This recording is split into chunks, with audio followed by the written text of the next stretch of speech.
اللهم صل على سيدنا مولانا محمد اللهم صل على سيدنا وमौलाना नशर की थी जिसमें ये बताया था कि एक कब्र है जिससे आवाज़ें आती हैं। ननकाना साहब का ये नवाही गांव है जिस पर बहुत से कमेंट्स भी आए, लोगों ने कॉल्स भी की और पूछा कि कब्र कुशाई कब हो रही है। तो गुज़िश्ता रात ये कब्र कुशाई जो है वो हो चुकी है। माजरा क्या निकला, क्या मुआजा ज़ाहर हुआ। मेरे साथ इब्राहीम के वालदैन मौजूद हैं जो कब्र कुशाई के वक़्त भी मौजूद थे, अहले इलाका भी थे, उलमा भी यहाँ पर मौजूद थे जिनकी मौजूदगी में कब्र कुशाई की गई है। और इनसे बात करते हैं कि कब्र कुशाई के बाद क्या वाक़या रूनमा हुआ। अब्दुल गफूर साहब मौजूद हैं जो इब्राहीम के वालिद हैं।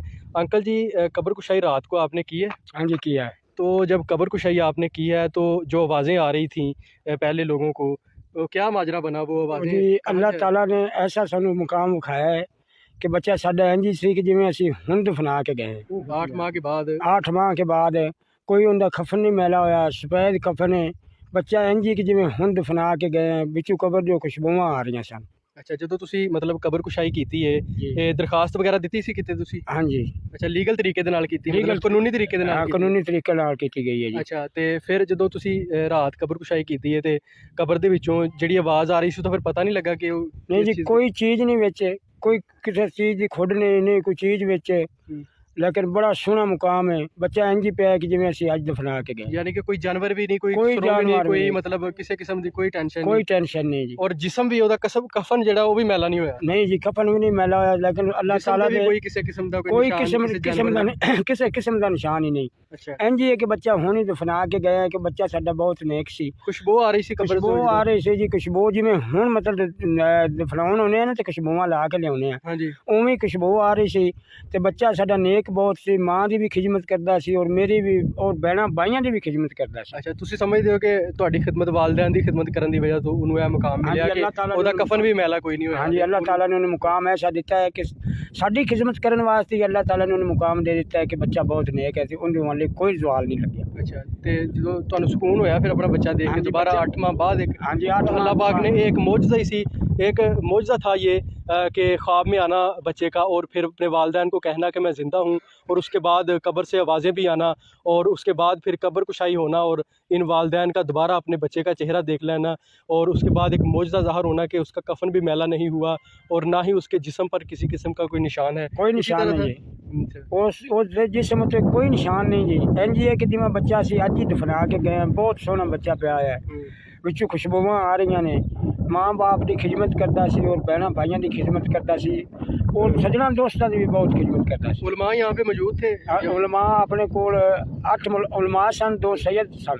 अच्छा, आठ उलमा थे जब कब्र कुशाई यहाँ पर की गई थी। 2 सैयदजादे भी यहाँ पे मौजूद थे जिनकी मौजूदगी में ये कब्र कुशाई हुई। अहले इलाका के कुछ लोग थे, वालिदैन भी थे। इस वक्त मेरे साथ वालदा मौजूद है, उनसे भी बात करेंगे। अम्मा जी, जब अपने बेटे को देखा आपने 8 माह के बाद? हाँ जी, बिस्मिल्लाहिर्रहमानिर्रहीम। ये मेरा बेटा मेरी खिदमतदारी करता सी, प्यो की खिदमतदारी करता सी। ये मेरा बेटा जिहड़ा ना असा कबर खुशाई की है, विचों बच्चा अच्छा निकलिया है, सही निकलिया है। बच्चा भी उदा ही पिया जिवें अज दफनाया, विचों खुशबू आ रही, विचों ठंड आ रही, कबर ठंडी हैगी।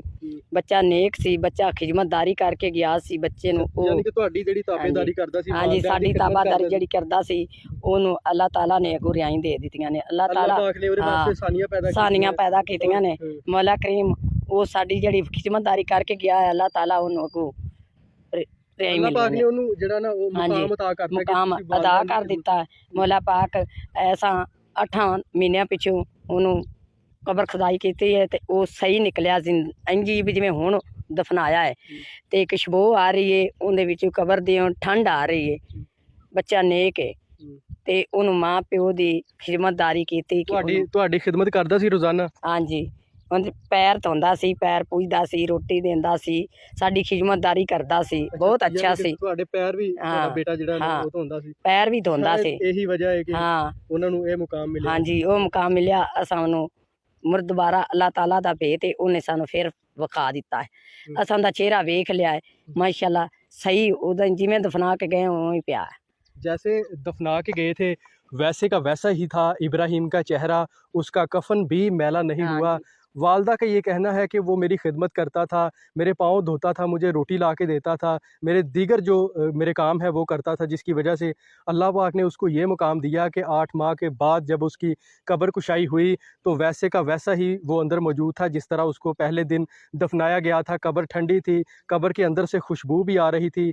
वालदा का कहना है, वालिद का ऐसा कहना है, जो यहाँ पे उलमा मौजूद थे उन्होंने भी ये सारा माजरा देखा। यकीनन ये किसी मौजज़े से कम नहीं है और ये एक पैगाम भी है। ये मौजज़ा उन लोगों के लिए एक पैगाम भी है जो कि वालदैन के नाफरमान हैं, जो अपने वालदैन की फर्माबरदारी नहीं करते, जो अपने वालदैन को बुरा भला कहते हैं। अगर आप इसी तरह अपने वालदैन की खिदमत करेंगे, अपनी माँ की ताबेदारी करेंगे, अपने वालिद की ताबेदारी करेंगे, उनकी खिदमत गुजारी करेंगे, तो फिर इब्राहीम जैसा मुकाम मिलेगा। ना कफन मैला होगा, ना आपके जिस्म पर कोई निशान होगा। और ये सबक दे गया है वाक़या हमें कि अपने वालदैन की खिदमत करें, उनकी तज़ीम करें।